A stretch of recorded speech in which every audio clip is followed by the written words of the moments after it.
Nine நகரம் தனது இயல்பான நாளில் மக்கள் தங்கள் வேலைகளில் இருக்க இயேசு சீடர்களுடன் நகரின் வாசல் நோக்கி வந்து கொண்டிருந்தார்.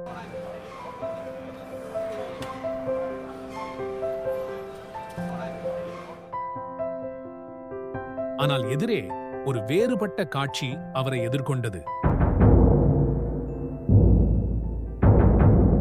ஒரு பெரிய மக்கள் கூட்டம் நகர வாசல் நோக்கி வந்தது.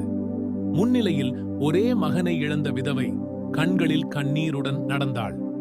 கணவனை ஏற்கனவே இழந்திருந்த அவள் இப்போது தன் வாழ்வின் ஒரே ஆதரவாக இருந்த மகனை இழந்திருந்தாள்.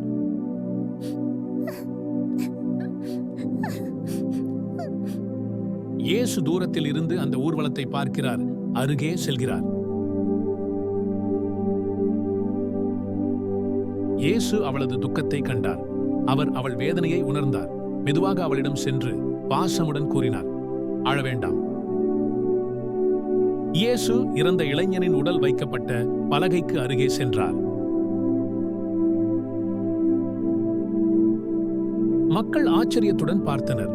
இயேசு முன் வந்து அந்த பலகையை தொட்டார். இறுதி ஊர்வலம் நின்றது. அனைவரும் அவரது செயலை கவனித்தனர்.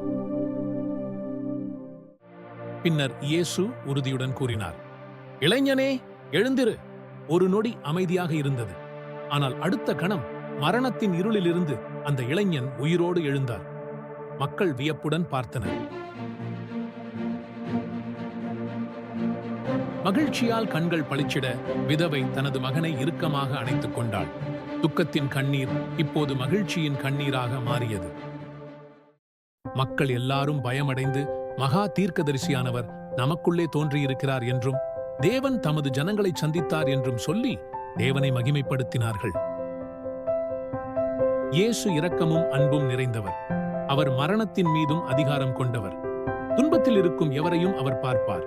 அவரால் மட்டுமே ஒருவனை உயிரடைய செய்ய முடியும். இன்று நம் வாழ்க்கையிலும் ஏமாற்றம், துக்கம் இருக்கலாம். ஆனால் இயேசு வரும்போது ஜீவனும் மகிழ்ச்சியும் திரும்பி வரும்.